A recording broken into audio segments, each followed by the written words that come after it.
So Dave is a senior aviation project planner at CNS Engineers, and he also professes aviation at Arizona State University. Your panel.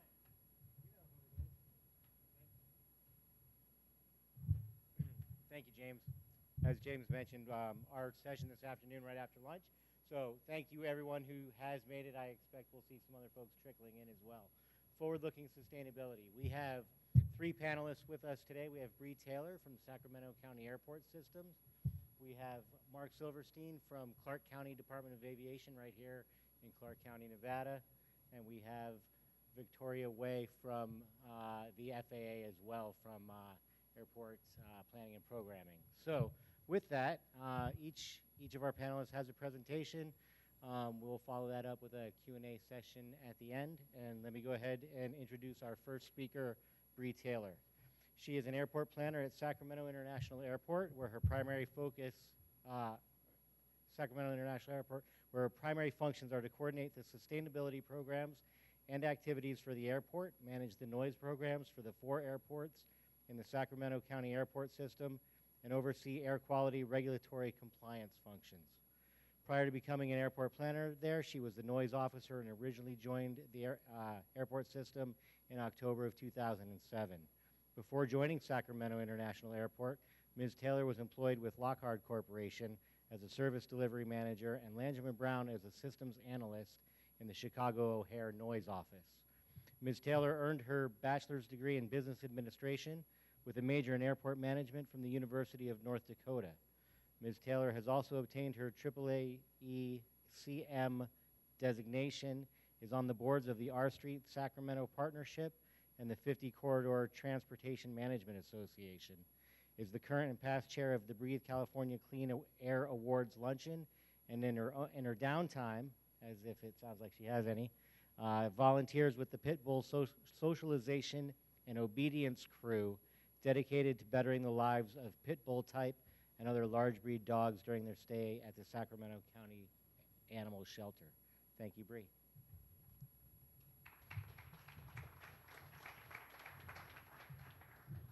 Thank you.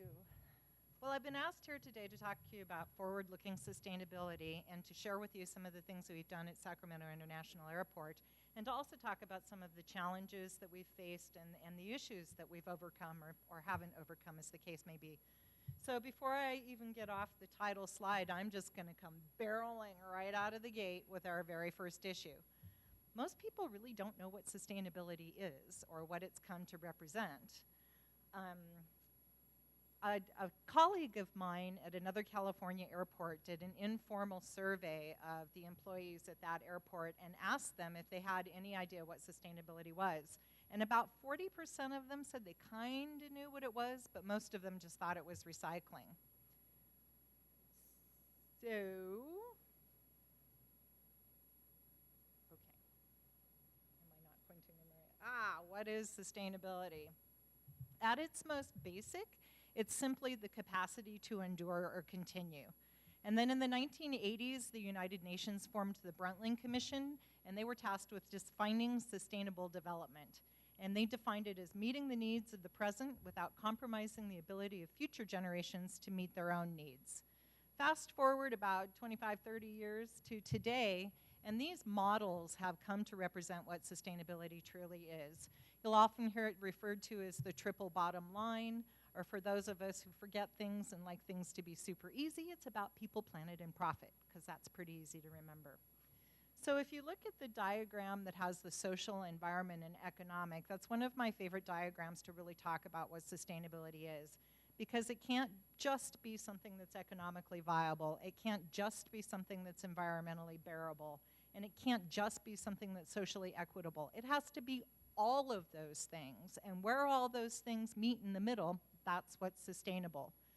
And then I also like, the image of the stool. From my personal experience, the leg of the stool that gets all of the attention is the economic leg.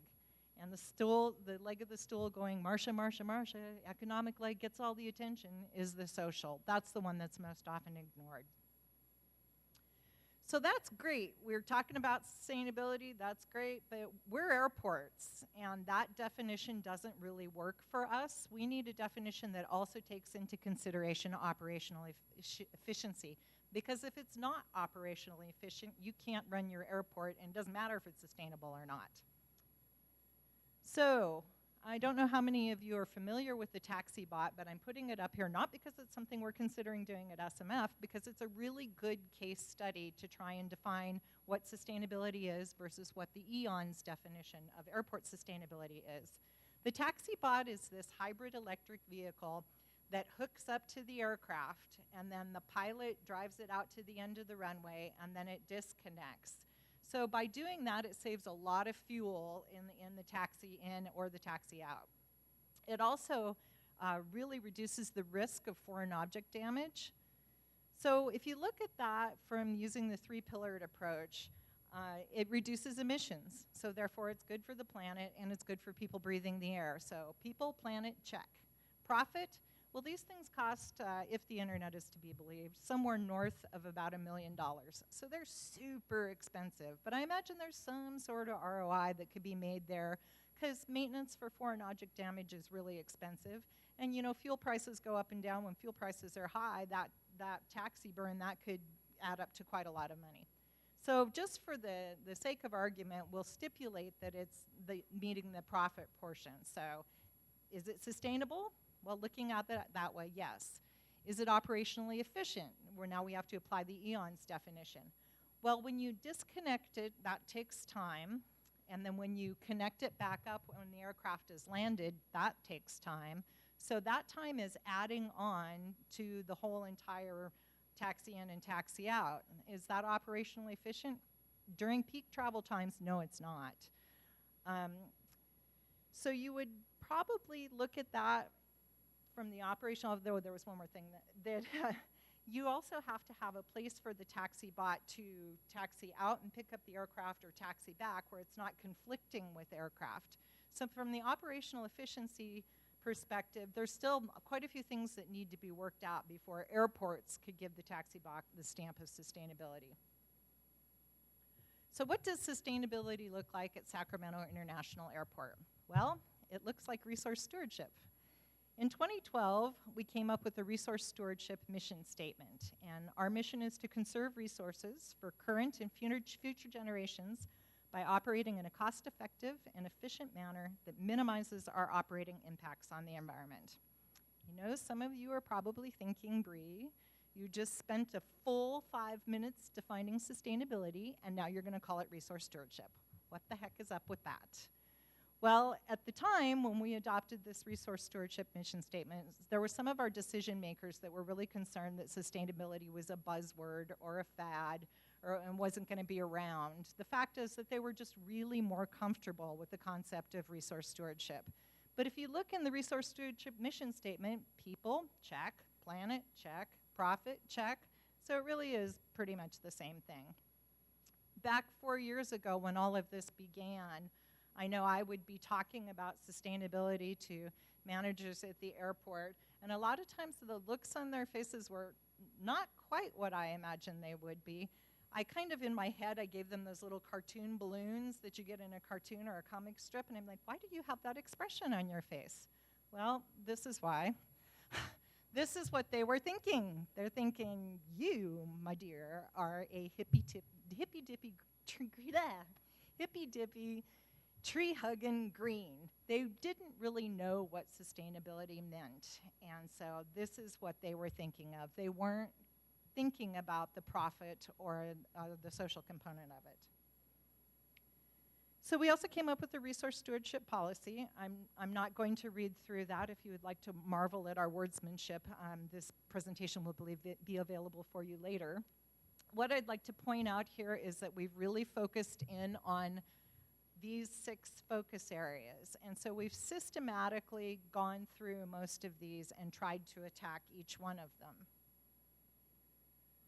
So go from 2012, when the resource stewardship mission and policy statement was adopted, to 2015, when we've pretty much got a new airport director on board, and he wanted to do a new mission statement for the airport as a whole.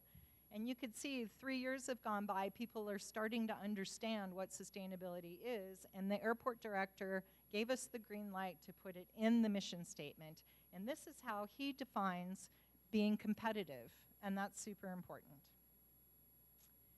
So when we first started out, we had our consultant put together a white paper for us because along with learning what sustainability was, we didn't really know what we were doing. So they put together this roadmap for us, and I always kind of refer this to me. This is my sustainability recipe card.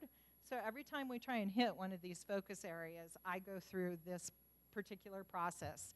We build a team, we establish a vision, we set a goal, set a baseline, identify some initiatives, and then work through the rest of that circle.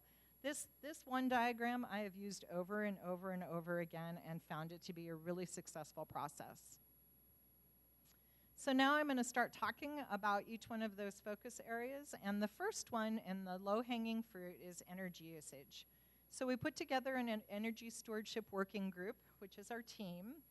We had 6 airport folks on that team, all of them were managers, and we also invited 3 external stakeholders, one of them being our utility provider. I can't tell you how absolutely critical the external stakeholders are. Especially the utility provider, because a lot of time they will come to you with funding resources that you didn't know about and grants that you didn't know about, and they will help you get these initiatives accomplished.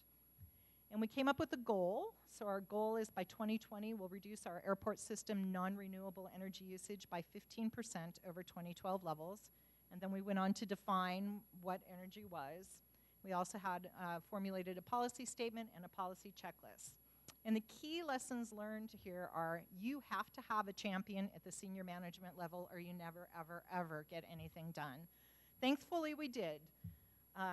In our working groups, each one of the members, every time we have a meeting, they get assignments, and then they have to come back with their assignment completed and report back to the other members. And this has been really crucial in imparting a sense of ownership to the people on that team. And the people that were on this team in the beginning really didn't want to be there, but a couple of meetings in when they found out, wow, I'm not just going to another meeting, we're actually doing stuff, and we're actually doing really cool stuff. And then, of course, you got to have fun. Fun is almost as important as having a champion at senior management level, but not quite. So here's kind of just a snapshot to show you what a 15% reduction in energy usage looks like. In our fiscal 2014-2015, we spent over $5 million on the various sources of energy, and including our water. That's huge. 15% of that is about $750,000 a year. I guaranteed you can get attention at the senior management level when you're talking about those kind of cost savings. So I also like to point out to you the little water portion of the slide, where we're using a whole bunch of water, but it doesn't cost very much. In the severe drought that I imagine you all know we're having in California, and I think we're also having here in Nevada, it's super hard to get the ROI to come out on water recycling initiatives because water recycling is super expensive and water is super cheap. And that's definitely something we need to see change. So these are the initiatives, the big ones. I didn't list them all. I kind of just took the cream of the crop. We've done quite a bit of lighting retrofits to LEDs, and those are definitely the low-hanging fruit, the most bang for your buck. The parking garage lights saved us $167,000 a year in energy costs. And the exterior lighting conversion, we're just in the last phase of that now, and that's going to save us a little over $200,000 a year in energy and maintenance. So something you might notice is the parking garage lights, it actually saves more kilowatt hours a year, but the savings are less. And that's because the exterior lights, it costs a lot of money in maintenance to get crews way up those high masts or to have all the rigging and stuff like that. So the extra savings is coming from the maintenance in the exterior. We also did, well, it hasn't started to be built yet, but we've gone through all of the environmental and associated paperwork, the 7-megawatt solar facility. I could do a whole presentation just on the challenges and issues of putting in solar, especially when you're considering greenfield solar, but I'm not going to do that. All of the challenges and issues that we went through were so worth it because at the end of the day, we saved $850,000 a year each year for 25 years, and that's huge. So I would really like to thank Fresno, San Jose, and Redding because we went and visited with them, and they shared with us all of their challenges and issues. And I tell you, we would not have such a great project without the help of Fresno. Work with the FAA early and often. That's a key takeaway here. So the electric vehicle charging infrastructure plan, we have put that plan together and put together 10 different priority areas where we'd like to put in EV charging. And the first priority was the free waiting area. But I can tell you that this one isn't sustainable. It's kind of pseudo-sustainable. When you put in EV charging, your airport's going to pay money to put that in, and you're not going to get it back. So it doesn't meet the profitability measure of that. But sometimes you kind of have to bite the bullet because Sacramento has the 9th worst air quality in the region. If we can get gasoline-fueled cars off the road, then that's good because our air quality is super bad. We have had some challenges with the EV owners community, and that's because sometimes it feels like, I'm sure this is probably not the case, but sometimes to me it feels like they're not going to be happy until every single parking space has a charger in it. And like I said before, that's just not profitable. So this was last Wednesday, and this is super exciting. This is the DC fast chargers and 2 level 2 chargers that have gone into our free waiting area. And what this does is it represents a totally new concept in EV charging. This is an EV charging fueling station. You need a charge, you drive to it, you swipe your card to pay for your electricity, and you hook up your car, it fuels, and with a DC fast charge, you can get 80% of a full charge in 20 to 30 minutes, depending on your car, and then you drive away. Doesn't that sound kind of like a gas station? Where you don't drive to a parking garage and see a fuel pump in every parking spot. So we're kind of hoping that this is the wave of the future because it really cuts down on infrastructure costs. It also cuts down on a car coming and charging for 8 hours, and then it's parked there for 8 days, and then the rest of that time is just a wash. So the other important part to point out of these pictures is politicians love ribbon cuttings. You're going to be really super popular with your electeds when you do these kinds of things. So where are we looking to go in the future? A lot of what we've done so far in energy has been in our facilities. Definitely in the future, we're looking more at transportation. We're looking at renewable diesel for our fleets, and we're also looking at renewable natural gas for our buses. Renewable diesel is a drop-in fuel. It's ready to go right now. It's competitively priced with fossil fuel in California in the Bay Area. And that's because as it is shipped in and comes off the ships and it goes right there, there's no extra transportation costs, so we're good. But in Sacramento, it has to be trucked in. And by trucking it in, it puts that incremental price over petroleum diesel to be too high. But thankfully, the manufacturers are looking at taking it in by train and finding someplace to store it so that we can use it in Sacramento. The cool thing about that is you can drop it into a tank that's already half filled with diesel. I mean, it completely goes together. So by putting in renewable diesel, you get an immediate 20 to 60% reduction in CO2, which is huge. Renewable natural gas is a little bit easier to deal with because it comes in through a pipeline. You buy renewable natural gas wherever it's manufactured. It goes into the U.S. pipeline, and then you pay for it wherever you're at. So you're actually not getting, it's not a one-to-one where it goes straight to you. Does that make sense?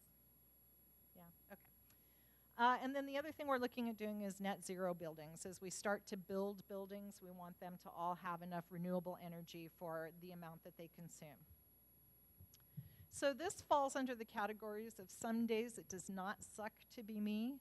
I recently went to an alt-fuel conference, and this bad boy right here runs on renewable diesel. And it's so incredibly fuel efficient that it went from Florida to California on 1 tank of fuel. Pretty cool, huh? I could tell you that I got to ride in it, but that's not true. I didn't. Next time. So waste management, that's the next focus area I'm going to talk a little bit about. Again, same team, or well, not the same team, but same concept. Airport professionals, external stakeholders, including our waste hauler. We got a goal. If you read that goal, you're going to say, wow, that is a really low goal. We don't keep very good records at the moment, and right now I'm in the process of changing that, of quantifying our construction waste, quantifying our grass clippings, quantifying all the things we do. And so I think right now our diversion rate is estimated at 25% without those things in it. So I think that next year we're going to be way above the 35% goal because I'll actually have records that I can calculate the diversion rate with. So when we hit that next year, then we'll re-look at our goal again and decide for something better. So what have we done under waste management? We've done food waste recycling, installed liquid diversion stations, we've done a waste audit, and a trash bag source reduction. Now, as my colleagues are willing to point out, the food waste recycling is something that's now mandatory in the state of California. It wasn't when we started. We started about 15 months ahead of time. We got a little bit of grant funding, and we did it primarily to help other large venues to figure out how to do it. We haven't really had too many problems with odor because there's some deodorizers that you can put in the compactor that help with that. But the one challenge I haven't been able to overcome is the apathy at the level of the people doing the recycling, which in this case are the people in the concession kitchens. They don't care, and it's really, really hard to get somebody to comply with your program or a law when they don't care. And right now, it's not like they get a speeding ticket or something like that for not doing it. So that's a huge challenge. The biggest challenge with the liquid diversion stations is passengers, when they're in a hurry, they just want to set the bottle on top rather than pour it out and put it in the recycling. I've talked to other California airports. They don't seem to have that problem. I'm not sure why. Waste audits are really cool to do because you learn so much about what's in your waste stream. The trash bag source reduction. This is kind of a really cool factor. We were hooked up with a company that makes recycled content trash bags out of irrigation hose, and the trash bags are super, super strong. Currently, trash bags have about 15% recycled content in it. If you put any more than that, the trash bag's weak and it'll tear. But this recycled irrigation hose is so strong that you can put anywhere from 30 to 94% recycled content in it. And most of those are on the upper end of that. So by using recycled content in the trash bags, we do get a little bit of a cost saving, so yay, that's a benefit. They also come in and individually right-size the bags to each of your containers so you don't have any of those donkey tails as people are tying off. And as a result, it saves about 22,000 pounds of extra baggage going to the landfills. So that's pretty cool. So this is just a kind of a photo montage of all the things the Waste Management Working Group has done, me teaching some of the concessions how to recycle, and I'm in the back of their kitchens with a laminated PowerPoint slide doing this because that's the only opportunity I have to be able to train them. And then this is doing our waste audit. One of the things I point out in our waste audit is you see that plastic bag that's got almost nothing in it. All of the custodians were recycling. They're on a schedule, and they go and empty a bin, whether it needs to be emptied or not. There were 2 water bottles in that bag. And you would think that they would just take it out and not know. They just take the whole bag. So that's something that we're working on correcting. We're in the process right now of giving all of our custodians recycling training and trying to help them just not go through the motions. So what are we looking at in the future? Glove recycling is something we want to do so bad, and we have tried so hard to make the numbers work out on it. TSA at our airport throws away 1.7 million gloves annually. We throw away about 520,000. That's a lot of gloves, and when you look at all of the airports in the United States together, I can't even fathom how many gloves that is. So there's 3 things you can do, the 3 things that are currently available to you, and one is you can go with a biodegradable glove. Well, there's only one company that does that, and we researched their product and asked to look at their documentation that it actually was biodegradable, And they did lab tests for, I think it was 5 months, and then extrapolated out from there. So we came to the conclusion that that company wasn't really even sure that their gloves were biodegradable, so why go down that road if it's just going to end up in the landfill anyway? So we kind of called a greenwashing on that one. And then the other was a company that they sell you the gloves, they sell them to you at a higher price, and then you pay for the shipping back, but then they take care of the recycling fees. Okay, so we had our custodians try them, and they ripped. So that's a no-go. So the last company that we're left with is a company, you just buy whatever bags you want, or whatever gloves you want, and you ship them, but now you're paying a recycling fee on top of that. And that recycling fee ended up being 30 cents a glove. So when you're looking, then Jackson Labs, I don't know if any of you are familiar with Jackson Labs, they're the ones that brought the idea to me. They're a little laboratory. Their shipping and recycling costs are a couple $100 a year to do this. Ours would be $15,000. And like I said, if you can imagine the economy of scale that exists in airports today, I'm just baffled that there's no large-scale glove recycler. Any business people out there, listen up, opportunity. So the other thing that we'd like to do is cigarette waste recycling, which comes in a little bit cheaper, as in free. And so we're currently looking into doing that, which is kind of a cool thing to do with a really gross commodity. So the last team we've just created, and this team is about 4 months old now, is covering the resource conservation and non-toxic product selection focus area and employee engagement. You'll notice when I was talking about our resource stewardship policy statement that employee engagement wasn't in there. That's one of the lessons that we've learned is we've come all the way down this and we're not paying attention to the people. And we need to pay more attention to the people, to our customers, to the people that live in the communities around our airport, and most importantly, to our employees. And we thought employee engagement was super important. So we have now, when I first gave this draft to David, it was called Aerodynamic Office, which I thought was pretty cool.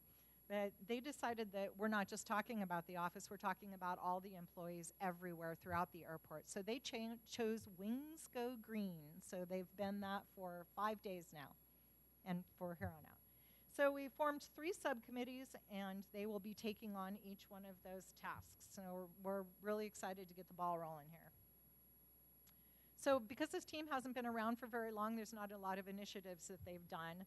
But the coolest thing that I think they've done is their parks maintenance people came up with this. They were saying, why do we use plastic bags for hauling away plant and tree chippings and branches and all that kind of stuff? It pops through the bag, tears a hole in it. Why don't we just use reusable burlap bags?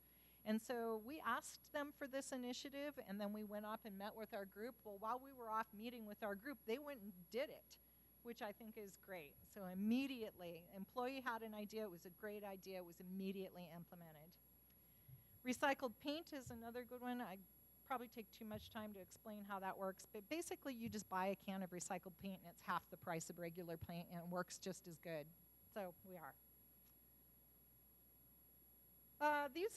They had a big brainstorming session, our Wings Go Green team, and they came up with 64 resource conservation initiatives and 44 employee engagement initiatives. Will all of those be implemented? No, but will a fair amount of them be? Yes. They have to pass the test of whether it's actually a good initiative or not. So now we're looking at defining the baselines in all of those different areas and setting goals. So we have not formed a team for air quality, greenhouse gases, and climate change, or water use and water quality. And the reason for that is we have, as I said before, the 9th worst air quality in the nation. So we have had all of the measures that you see up there on the screen in place for many, many, many years because we had to. Otherwise, our air just would not be breathable. We're looking at doing the airport carbon accreditation program. We're currently updating our county climate action plan, and we'd like to do a GHG inventory as a component of a sustainability plan, such as a sustainable management plan. So water use and water quality, again, we've had this big drought. Landscaping uses the lion's share. When we first looked at how much turf we had enough turf for 56 football fields. And that's just unacceptable. So we've launched into a landscape reduction plan. Our facilities, because we have a LEED silver terminal and Terminal A is still really new, 95% of our fixtures are already low flow. So really, where do you go from there? You can't tell passengers not to wash their hands, nor would you want to. And the future is definitely recycled water cooling systems. You know, the chiller flush uses a ton of water. But like I said before, I can't get those ROIs to make sense for somebody to sign off on it yet. So in closing, this is the Boarding Area Relaxation Corps, or BARC for short. And those are dogs that have volunteers, so profit check, that go around the terminal and seek out passengers that might be a little afraid of flying or might be having a little bit of an anxious day and make their day better. This didn't come out of any one of these working groups or teams. It came out of our marketing and properties department, but it just goes to show you that sustainability is everywhere, all about the airport. You just have to look and ask people, and they come up with great ideas. So this slide was also important to me because I said in the very beginning that that social leg of the stool is overlooked. So where we're going to the future is definitely to look at elevating that social leg of the stool right up there with the economic leg. It's all about our people. Thanks.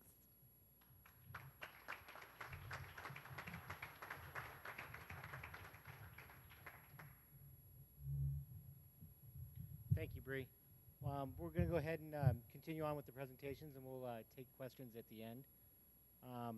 I'll introduce Marc Silverstein. Marc joined the Clark County Department of Aviation as a principal planner in 2008, with his work primarily focused on environmental planning for the department's 5 airports in southern Nevada, including McCarran International, the 9th busiest commercial airport in North America. Marc has also led the organization's Aviation Sustainability Action Team for the past 3 years, and has served as an elected member of ACINA's Environmental Affairs Committee since 2011. Marc boasts more than 35 years of hands-on experience in environmental and ecological arenas in areas such as biology, chemistry, geology, hazardous waste, and pollution prevention, among others. Before joining the Department of Aviation, Marc managed various stormwater and wastewater management planning efforts for the county. Prior to his Clark County employment, Marc spent 20 years as a senior scientist with Lockheed Martin, working on nationwide environmental and ecological research projects for multiple federal agencies. He was also a herdsman for a few years on a beef cattle farm in the Hudson Valley. I can't make that up, he wrote it. Originally from the Bronx, Marc earned his bachelor's degree in biology from SUNY Oswego. He and his wife have raised their 3 children in the Las Vegas area, where they enjoy exploring the wealth of natural wonders abounding in the region. He has also been a longtime coach in sports leagues for both able-bodied youth and children with disabilities. Marc Silverstein.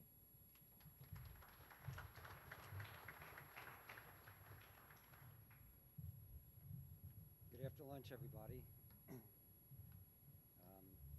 Thank you for having me here today. I want to start by doing a little audience participation. I'd like to ask a show of hands for how many here, when they think of a sustainable community, that Las Vegas comes to mind? Okay, very good.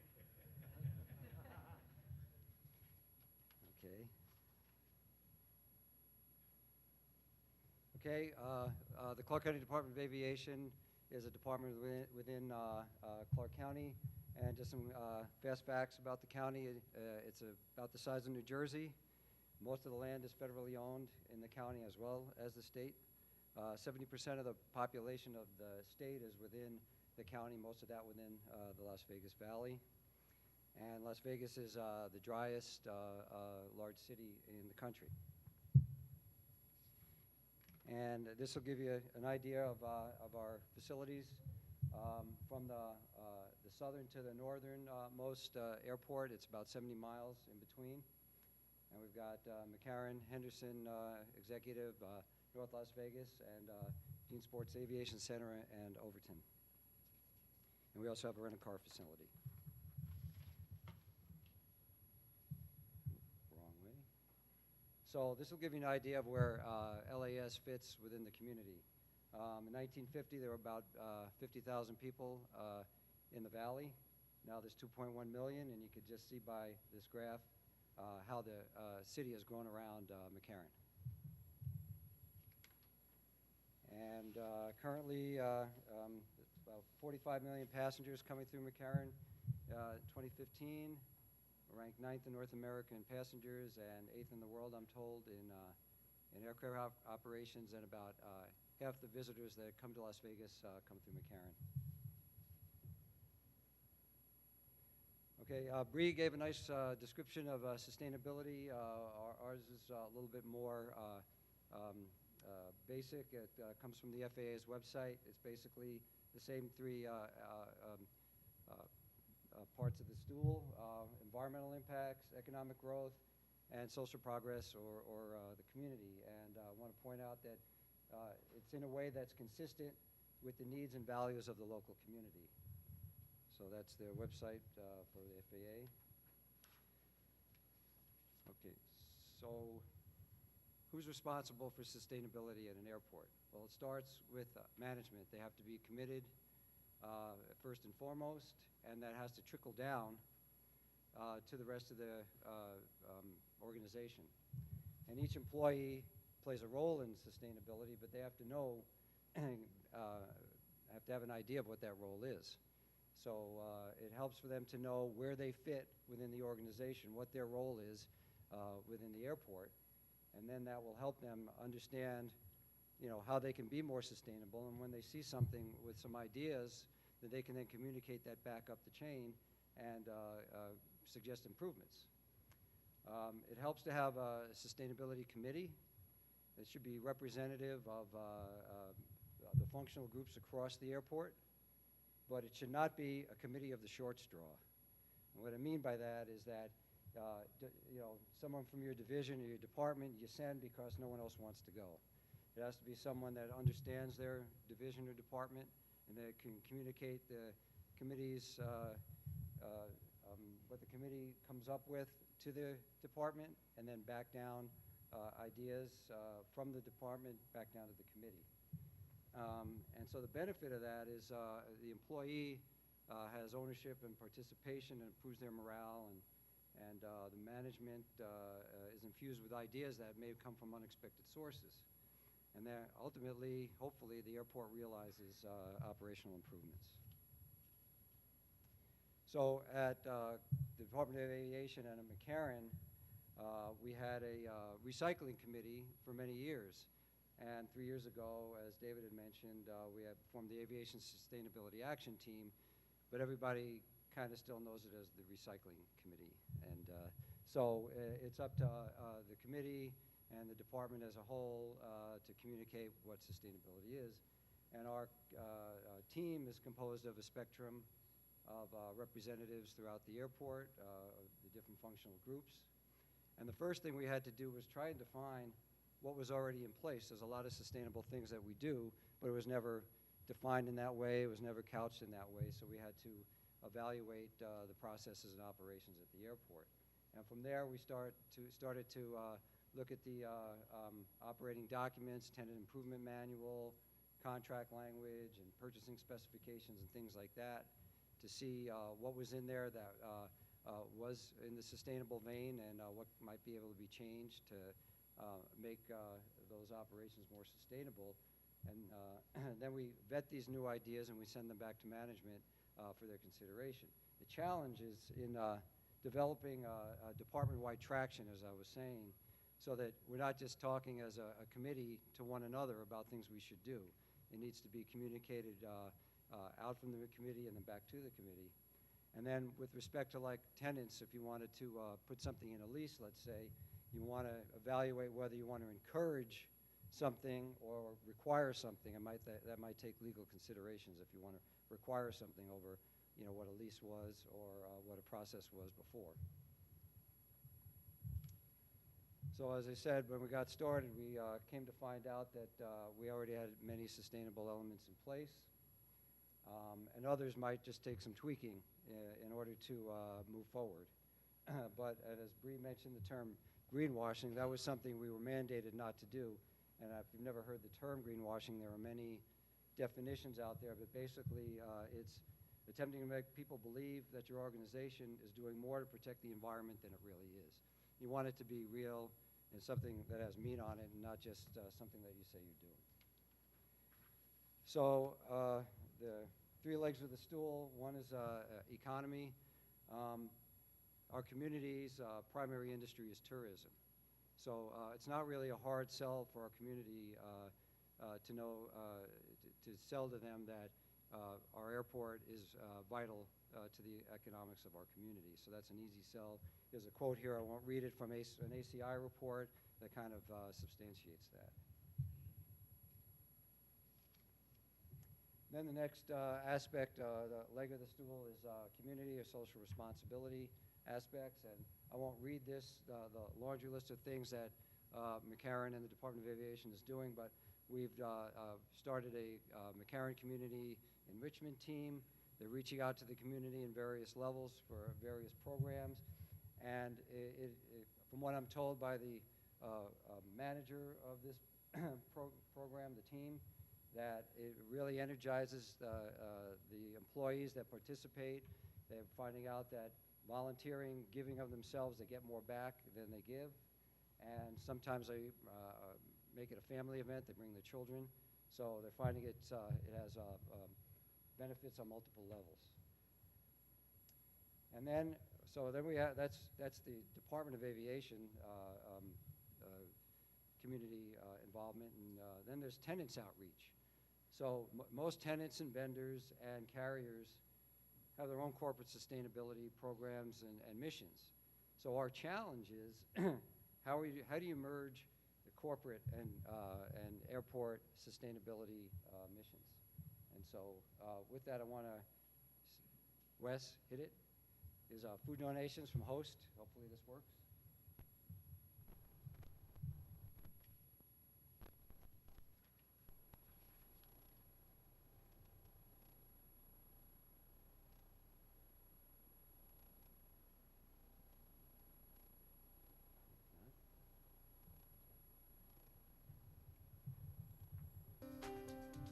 As McCarran's master food and beverage concessionaire, HMS Host easily meets that demand with a variety of airport dining options, but they're also doing their part to help feed those in need in our very own community. It's actually something that HMS Host does corporate-wide.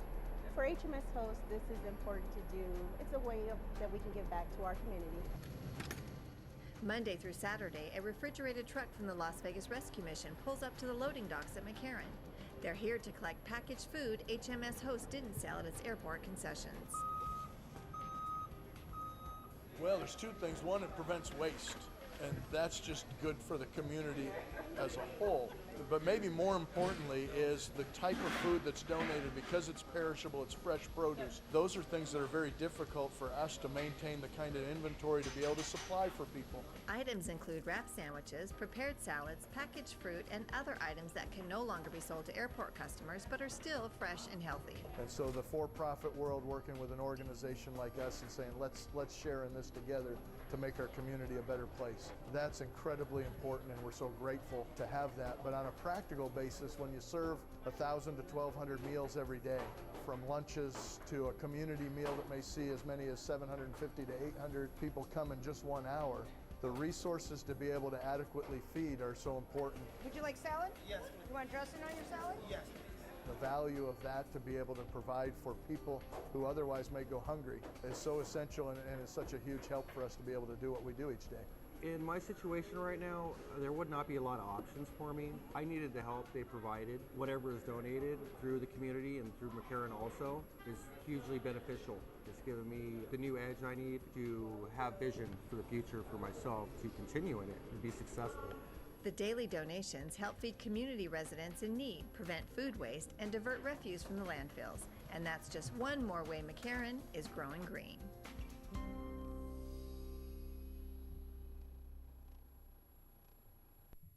Thanks, Wes.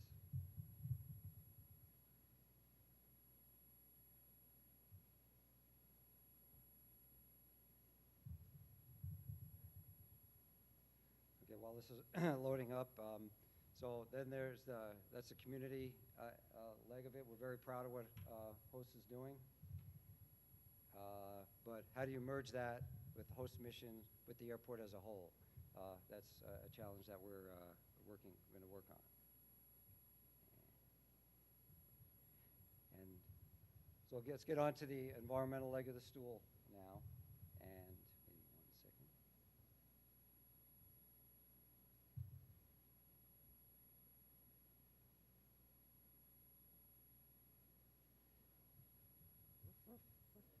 I got a question. Yes, sir. We got dead air here.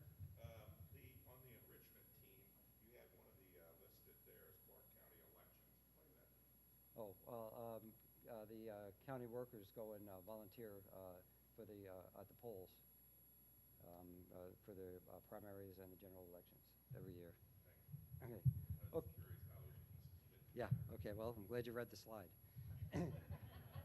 So, with that, so there are environmental have-tos. There's things you have to do. There's permits. There's regulations. I'm not going to go into these, but there's Clean Air Act, hazardous materials management, water conservation and water quality issues, noise abatement programs, things like that.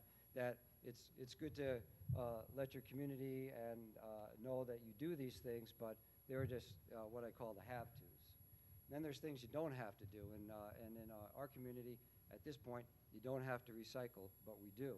And this is a shot of the Republic Services. That's our carrier here, our refuse carrier.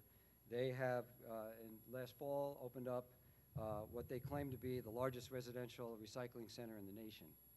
And there's an education center there, and there's a plaque.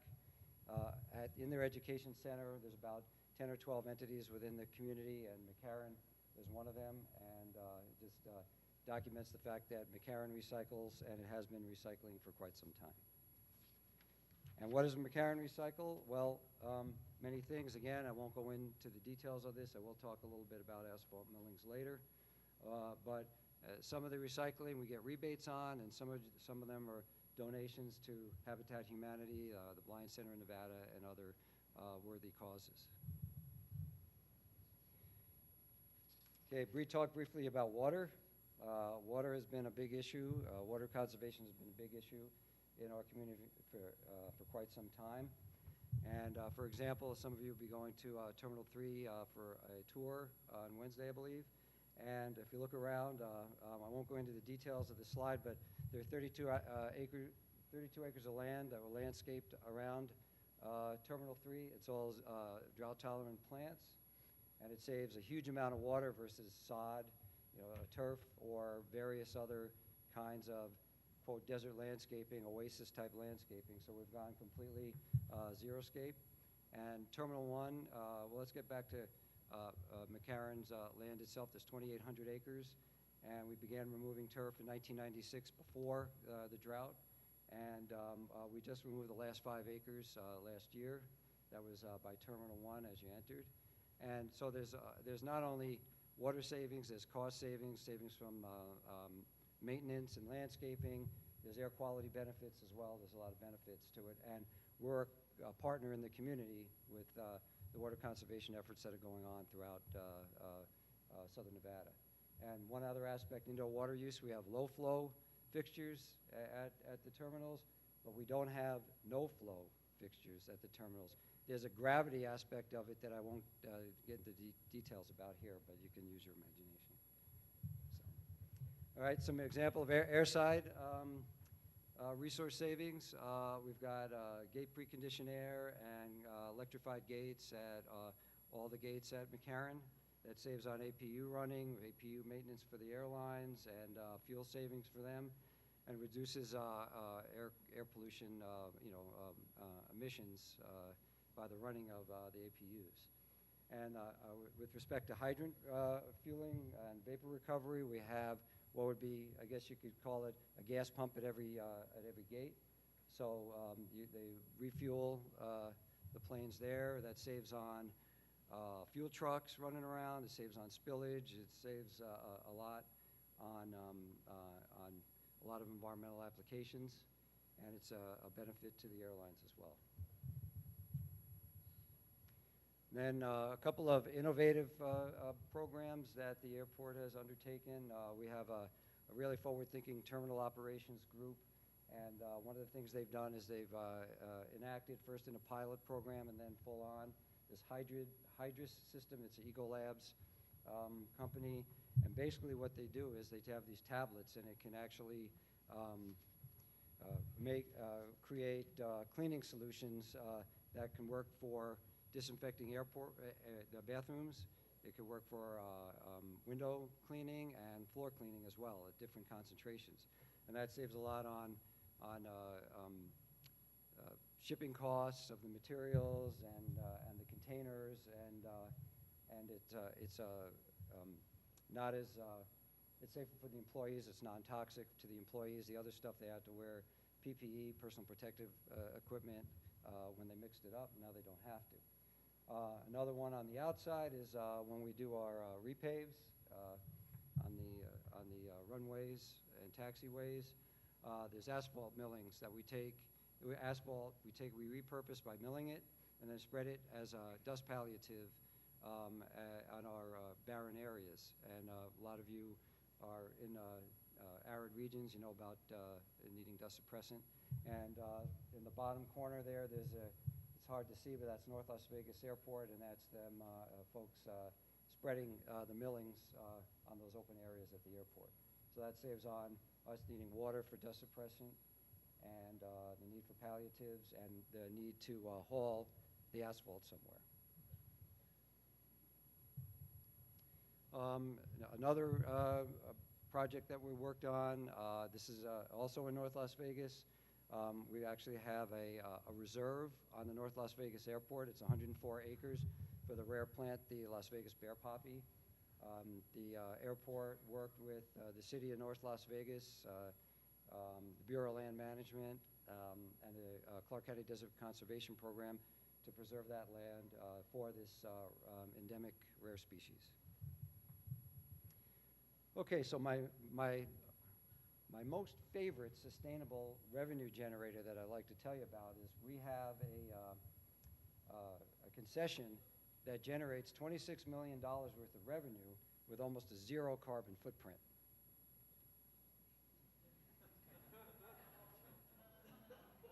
So when you talk about, within the community, this is something that's valid. And I get this kind of response, but the fact of the matter is I challenge anyone to find a concession that generates revenue like that with minimal or no environmental impact. But that's the value of having gaming legalized here. So getting the word out. We have, that's one of our next challenges. I showed you some of the things we do. There's many more, but this is about our web page. This is all we have on our website right now. We have to do more.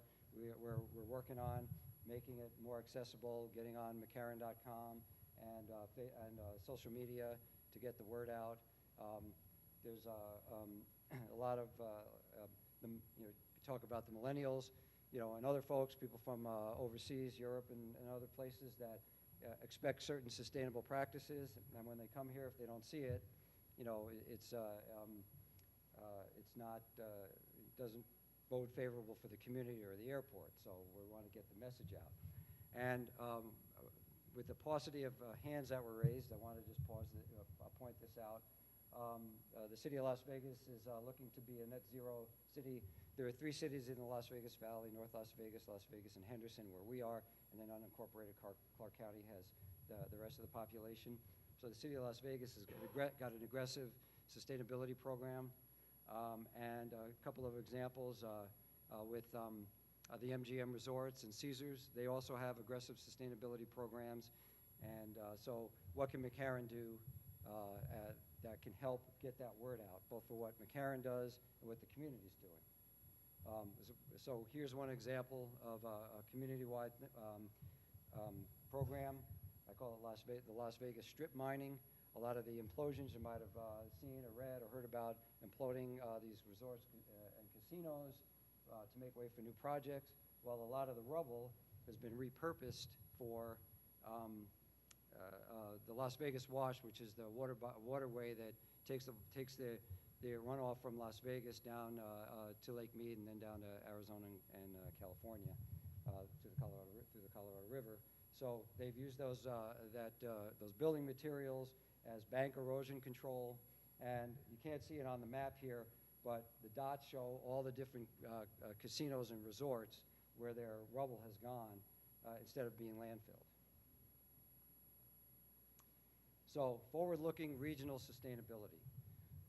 As you saw on the map where McCarran fits physically and economically also within the community, Las Vegas, we think, is uniquely positioned to become the primary portal to get the word out about what sustainability opportunities and activities are going on in our community and at the airport. We can, this is important for us to communicate not only to our visitors, but also to our own residents that probably don't know a lot of these things are going on.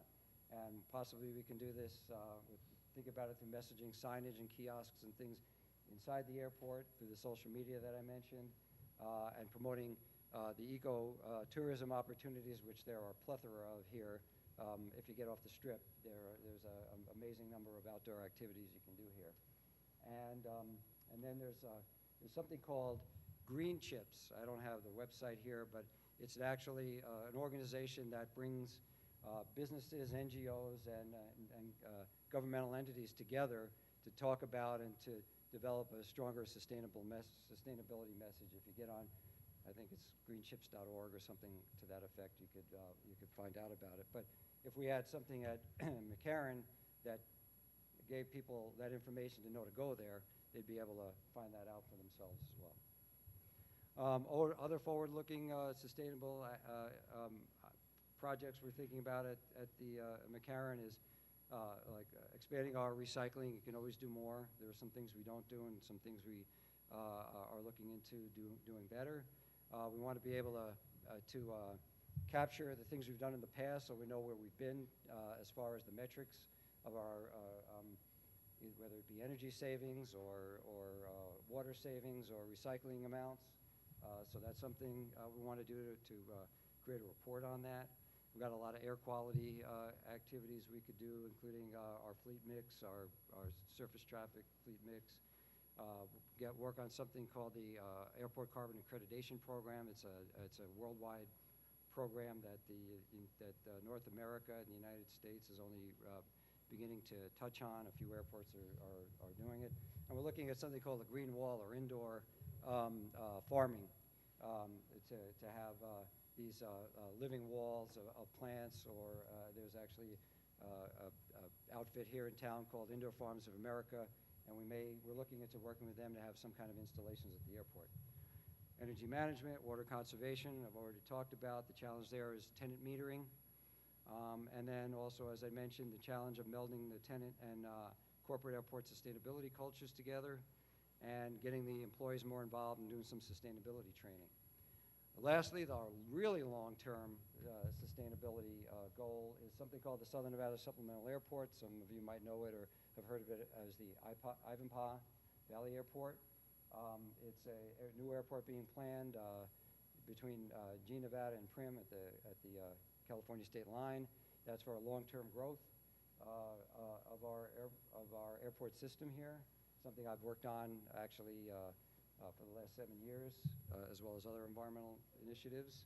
And again, what I want to say today, McCarran International Airport is the first and the last impression the aviation traveling public has about our community, and can take the message, whatever that is, to wherever they're going back to. And so whatever we can do to promote what we do as a sustainable airport and a sustainable community can only be to our benefit. And with that, thank you for your patience.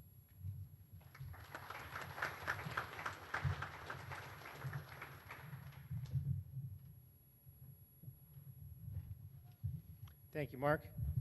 Next up, we have Victoria Way. She's the Deputy Director for Airport Planning and Programming with the FAA.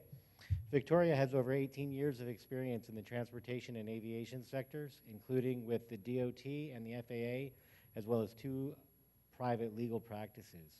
She currently serves as the Deputy Director of Airport Planning and Programming, which oversees the FAA's programs related to airport and system planning, environmental processing, and financial assistance, including both the Airport Improvement Program and the Passenger Facility Charge Program. Victoria has extensive experience in implementing legislative provisions and programs in a complex organizational environment.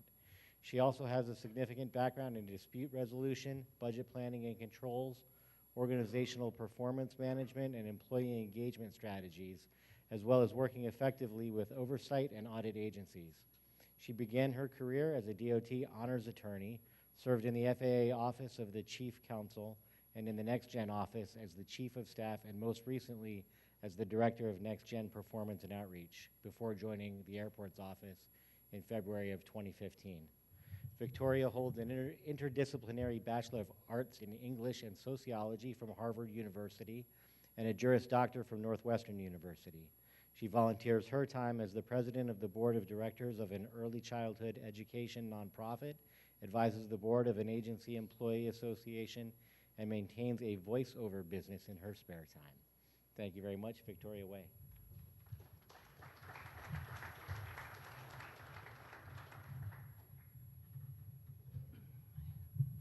There is a killer candelabra back there, so just trying to, since I'm so accident prone, I'm trying to avoid it. So thank you very much for having me here. And one of the things that I really, really love about coming and speaking at AAAE related conferences is that everyone's really, really nice to me, because somehow you all know that I'm like one of the last 4 signatures on all those grants. But so I could basically come up here and say anything, and you'd still be nice to me. So I love coming to these. So, and one of the things I've actually really enjoyed about getting to know this panel is Bree and Marc are so passionate about what they do, and they've given you a really, really good overview of what sustainability planning really is, as well as some of the really innovative ways they've approached this. So I'm just gonna stick to a couple of themes. We're gonna blow through a couple of the slides that I have here because I think that they've covered them fairly well. But to just tell you essentially that sustainability planning is really the way of the future for your airport. And we are really encouraging you to think of this as part of your master planning process. We want those 3 pillars of sustainability, the economic, the environmental, and the community engagement, to really become a part of your DNA.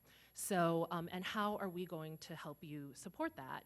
Well, we help you both from a technical perspective as well as a financial perspective. And to emphasize again that the community engagement piece is a really, really important aspect of that. The FAA itself is moving towards a more collaborative structure with community engagement, both from the airspace side as well as from the environmental side.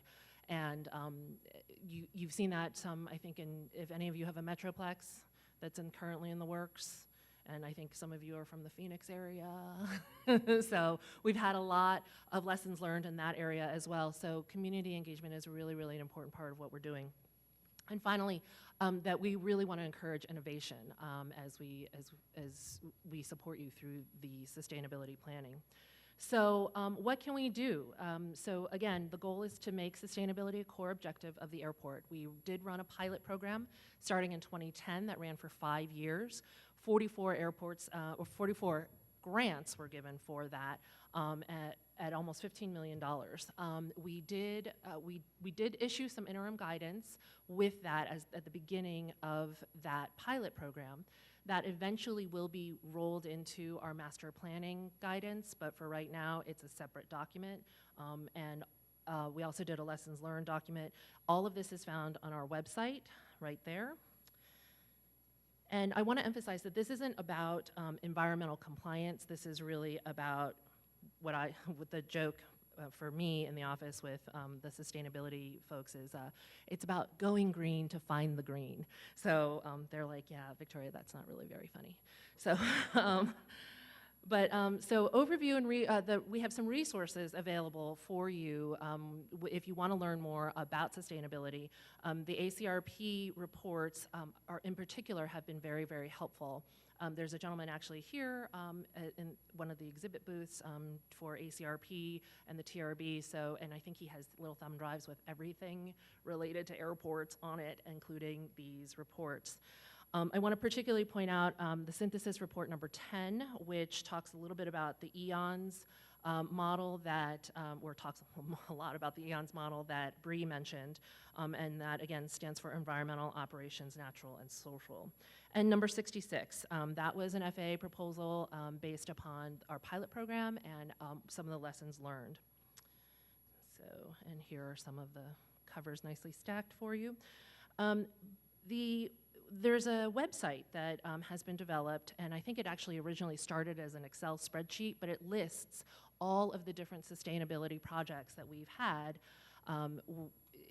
over time, and you can click on it. It's airportssustainability.org, and it's now grown into this lovely interactive website that I think is maintained by one of our contractors or somebody, but it's not maintained by us, so it's actually really pretty. But it can help you look up projects that might be suitable for your airport and help you learn about what you can do in the ways that both Mark and Bree were talking about in terms of innovating for their airports. It's a very comprehensive database, and I really encourage you to go and look at it. So back to the slides, Wes. Thanks. Okay, so I covered some of this already. I do want to point out the difference between a sustainability master plan and a sustainability management plan.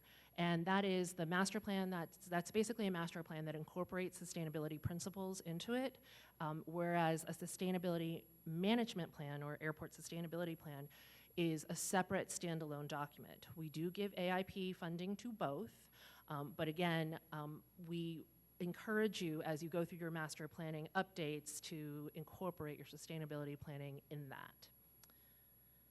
So, and we support it at all different areas of the country. So sustainability planning can happen anywhere, in any climate, at any time, as long as you are willing to put the resources to it.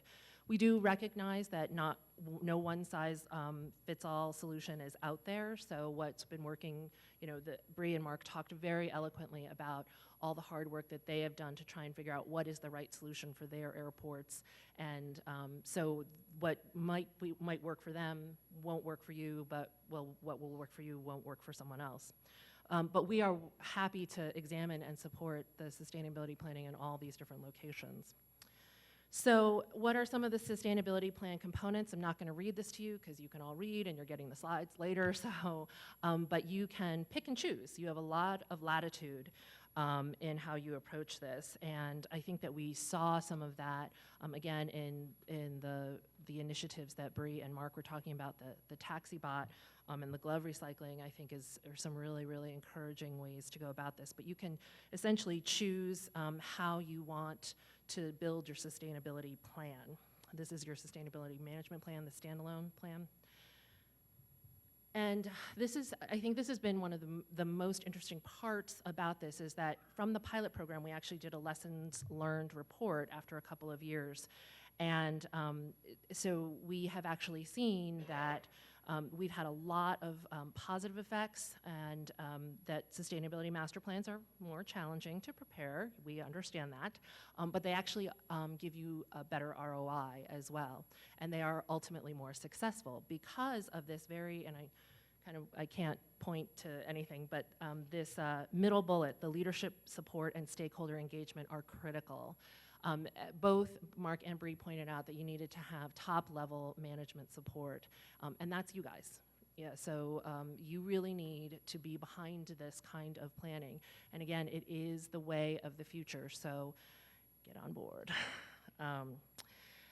One of the other things that we have found in the lessons learned report is on the FAA website, on our sustainability website, is that if you identify the funding options, hi, I'm here, again, for some of these sustainability initiatives, the plan, for your plan, that's actually a tremendous help for your stakeholders and your other management to buy in on your program.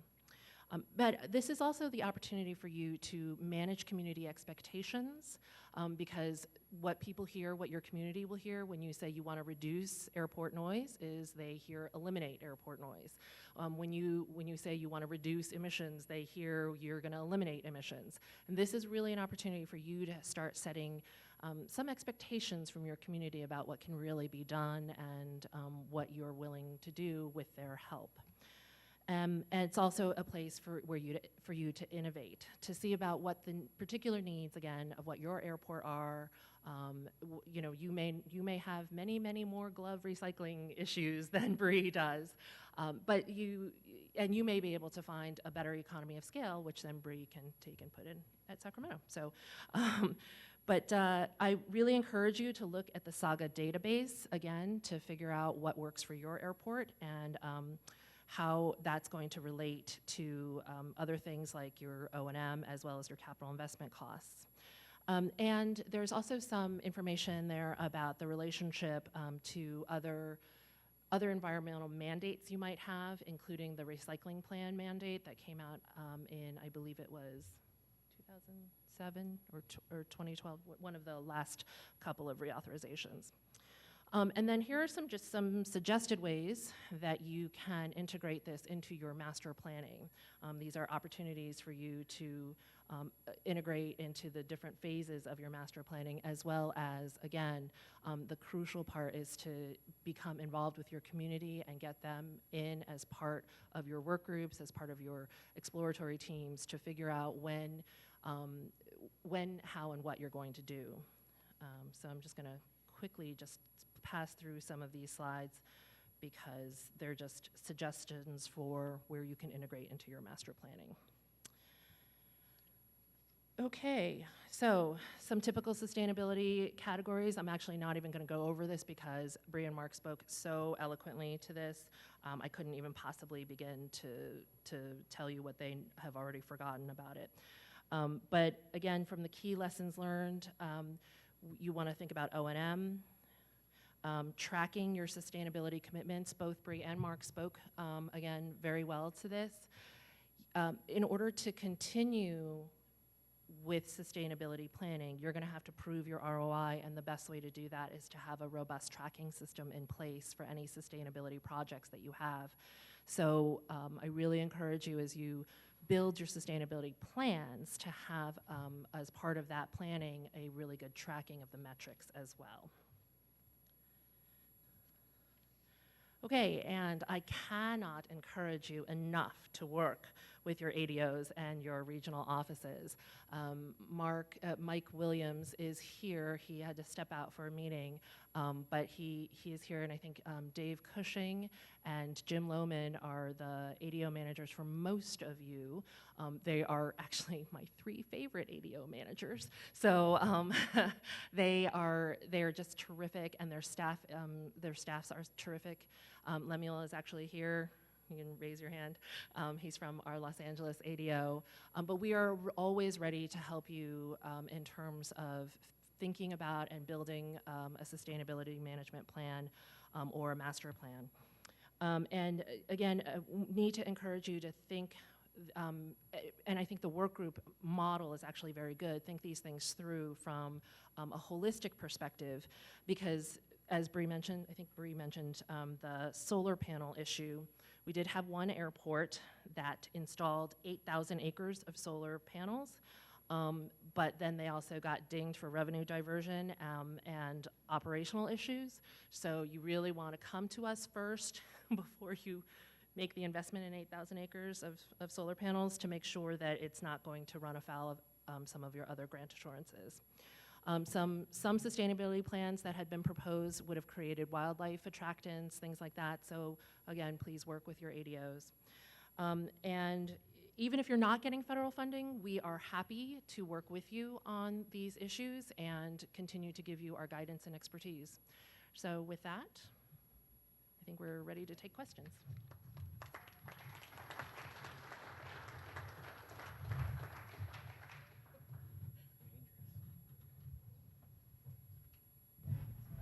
Great, thank you everyone. If we could give our panel a round of applause again, Bree, Mark, and Victoria. With all that being said, we still have a few minutes for some questions. We can start out in the audience. Please go ahead and raise your hand, and I believe Wes is bringing out around a microphone. I'm curious, what was the operational issue on the solar panels? Glare. Glare. Yeah, you want to turn that microphone on, Mark? Oh, it's Yes, on. yeah, yeah. Great. Next, any other questions over here? Carl?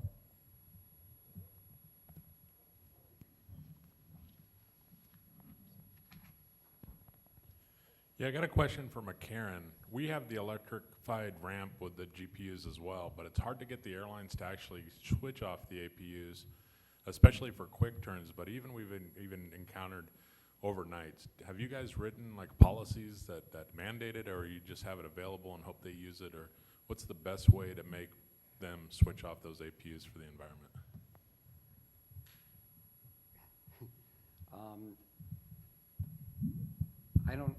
Be honest with you, I don't have that answer, but there might be someone in the audience that does have that answer.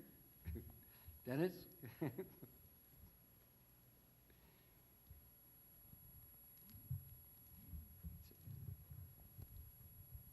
Airside, Assistant Director of Airside. For McCarran, it's just an established practice. I think one of the things that drives it for the air carriers is extreme heat that we go through, and it actually, the cool temperatures during the winter months, it drives them to turn on or hook up the APUs because it's a real drain on the aircraft itself. I mean, when you're thinking about pumping the packs that hard while it's sitting there is a drain on the aircraft, so it's just kind of been adopted here easily by the air carriers due to the heat and extreme temperatures here. Nothing formal, though. Thank you, Dennis. I actually have something to add to that.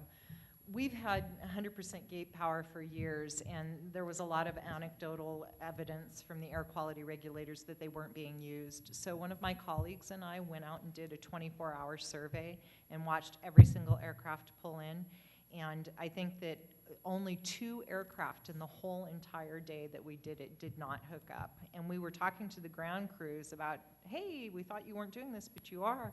And they were saying, are you kidding me? This saves us so much money. Why wouldn't we do it? That would be super bad business sense. So where you may hear, I don't know if you're seeing it or you're hearing it, but I think if you actually go and look, you'll see that they're doing it a lot more than you think they are. Great, thank you.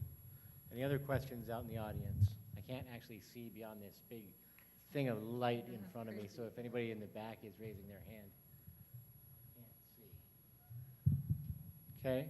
Well, I sort of had one question for the panel in terms of forward-looking sustainability and thinking about bridging to the future and the theme of the conference. What are the next sustainable initiatives or projects that are on the horizon that maybe aren't fully developed yet, but that are coming out that really gets you guys excited? This is your field of sustainability. What really gets you energized about the next thing on the horizon? Well, I mean, I'm not sure about other than what I've spoken about, but for me, it's making our airport that portal for the message about the ecotourism aspects that are here in the community, the sustainable things that are going on at in the cities and with the like the Bureau of Land Management and so to me that's the thing that gets me excited, to have those kiosks or dynamic signage or other things at the airport that lets folks know what Las Vegas is doing to be a sustainable community. I guess for us is we have started doing a lot of partnering with other organizations in our community, whether they be private or public, and finding out what they're doing. Because you know, being in an airport, you kind of get this tunnel vision. And like I said, Jackson Labs was the one that gave me the idea for doing glove recycling. So the more that you go and visit other organizations and participate in their Earth Days and participate on their green teams, and they come and participate on yours, it gives this great infusion where we can really get some of those innovative ideas that we would never have thought of before. And then the other thing I would say is we don't have a sustainability webpage, and that's something that's going to be corrected within the next few months or so, and I'm very excited for that. I'm also really excited at keying it in on the millennials and that generation that's going to be using your airport, because they're much more keyed in on this stuff, and they have ideas that I've never even thought of. It's like a whole brand new world out there when you get with them. Thank you. Victoria? I'm just going to say, I don't know if you know this, but I work for the federal government, and we are not known as innovators. So I'm just going to say that what's exciting to me is seeing the number of airports that are voluntarily coming to the table on this and sharing their best practices through fora like these or through invitations. This is, again, I think the culture of the community is really shifting towards innovation, towards environmental sustainability, economic sustainability, and again, we are really encouraging the community engagement piece for you to be really talking to the people in your community and your surrounding community, and not have them be attacking you all the time. Great. Thank you very much. Are there any other questions from the audience? I guess I'll just close on saying one of the things that I think that I get from this panel and sustainability and future forward-looking is that I'm firmly planted in the Gen X. So we had the generational thing from baby boomers down to millennials, and I'm planted firmly in the middle of those two groups. And it's interesting to see sustainability go from a discipline from what was thought of tree hugging and very hippie-like Bree showed in her slide, to the paradigm shift that it's now being just incorporated into our planning process, and to watch that shift happen, and to see communities like Mark's here in Las Vegas go from being kind of lagging behind to being fully committed and invested in those efforts today. And it's not seen as being something to appease a certain segment of the population, but it's seen to benefit everyone. And just to see that paradigm shift in the short amount of time that I've been involved has been pretty good. Go ahead, Mark. And in the theme of this conference, if you're talking about bridging the generations or bridging the gap or whatever, there are sustainability disciplines in colleges or university or technical schools. That might be something that, as an industry, you might want to be looking at getting some of the aviation aspects of sustainability into that program, and maybe bring some of those new graduates into the airports. Great. Thank you very much. Well, on behalf of the organization and on your behalf for speaking here today, the organization has made a donation to the Wounded Warrior Project on your behalf, and I have some certificates of participation for you. So thank you very much. And then just a matter of housekeeping, today's session was brought to you and sponsored by Minter Airport District, AirMap, and AMCG. So again, thank you very much to the panel.